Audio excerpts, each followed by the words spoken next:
Twelfth वाले मेरे बच्चों, एक और नया चैप्टर लॉस्ट स्प्रिंग लेकर के आया हूं मैं। जानेंगे आज इसकी समरी को, शुरू करेंगे चैप्टर को।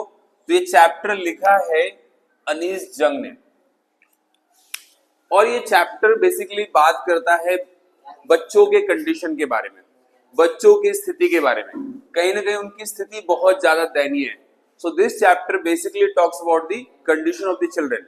बच्चों की स्थिति कैसी है, शिक्षा से क्यों वंचित हैं, इन प्रकार के बातें इस चैप्टर में आई है। देखेंगे this chapter describes about the terrible condition of the children.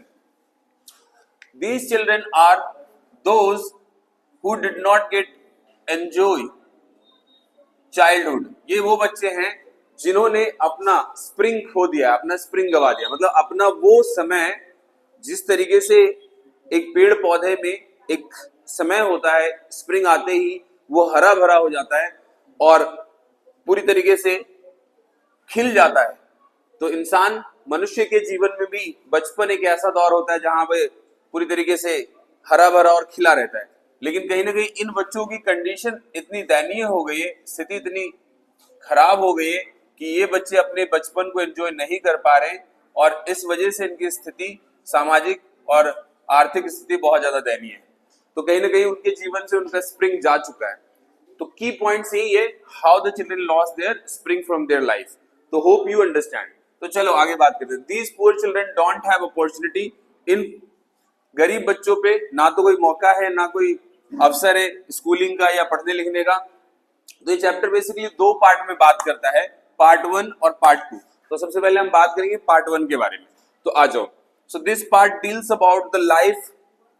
ये पार्ट जो है, इस पार्ट में बात करेंगे हम एक पुअर रैग पिकर के बारे में, एक गरीब कबाड़ा बिनने वाले के बारे में, जो कि ढाका से आया, बांग्लादेश से।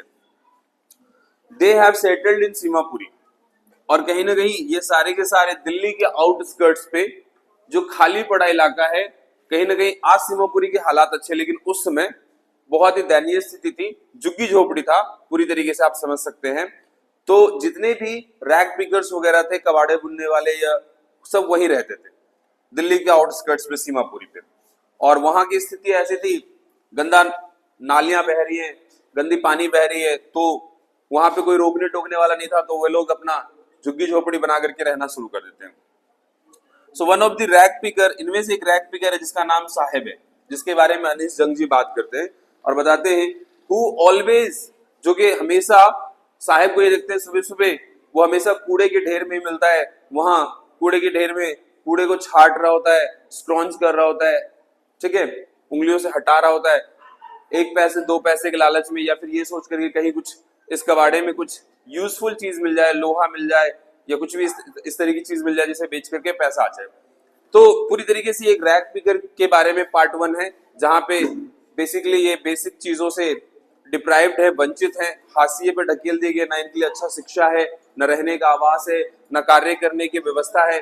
तो पूरी तरीके से ये रैग पिकर्स के बारे में है और उनकी कंडीशन के बारे में।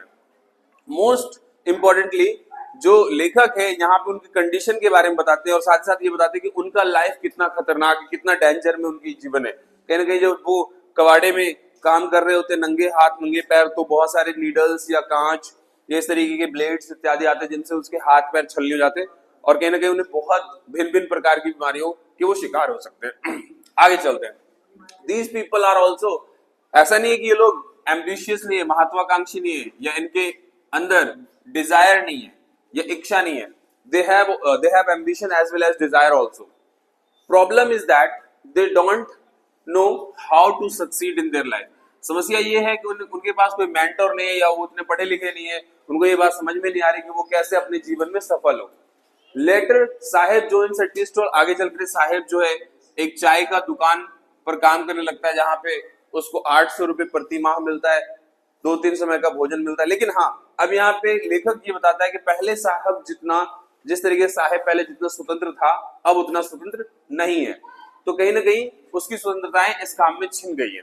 कुल मिलाकर के ओवरऑल जो कंडीशन है बच्चों का, इस पार्ट से हम ये देखते हैं, इस पार्ट से हम ये कंक्लूड करते हैं कि बच्चों की स्थिति काफी दयनीय है। वो शिक्षा से वंचित है, वो अच्छे आवास से वंचित है, वो अपना स्प्रिंग गवा चुके हैं। Let's talk about part 2। This part talks about Mukesh. इसमें जो मेन कैरेक्टर है वो मुकेश है, who is a bangle maker, जो कि एक बैंगल मेकर है फ्रॉम फिरोजाबाद। कहां से? फिरोजाबाद से। ठीक है, फिरोजाबाद कहाँ है? उत्तर प्रदेश में। कहाँ है फिरोजाबाद? उत्तर प्रदेश में। ठीक है। चिल्ड्रन लीव इन ड्रियरी सेल्स, यहाँ पे बच्चे बहुत ही दयनीय स्थिति में रहते हैं, बहुत ही बुरे स्थिति में रहते हैं। एंड दे वर्क क्लोज, और वो बहुत ही क्लोज रहते हैं टू हॉट फ्रांसिस, गर्म भट्टियों के आसपास। This makes them almost blind, और इतने घंटे जब वो भट्टियों में काम करते हैं तो कहीं ना कहीं इस वजह से वो नेत्रविहीन या अंधे हो जाते हैं। ठीक है, this makes them almost blind. ठीक है, there is no way for these children, कोई तरीका नहीं इन बच्चों के लिए जिससे ये बच्चे जो है इस समस्या से ऊपर आ सके, to come out from this trap, इस जाल से बाहर निकल सके। तो ये एक बहुत ही बुरी स्थिति है।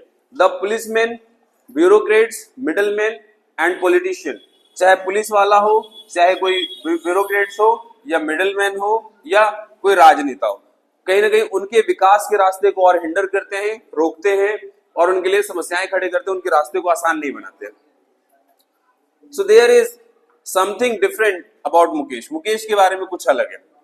मुकेश के बारे में अलग क्यों है? Since he is a poor person, he works as a bangle maker, bangle maker की तरह काम करता है, लेकिन अभी भी उसने अपनी आस या उम्मीद नहीं छोड़ी है।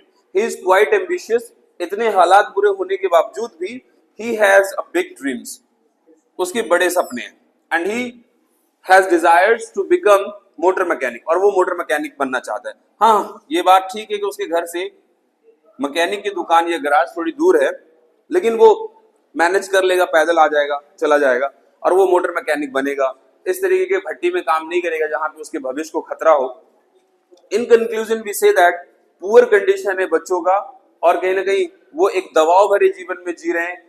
ठीक है, केयरलेसनेस, या ये कह सकते हैं डिप्राइवमेंट, या उनको हाशिए पे ढकेल दिया गया है।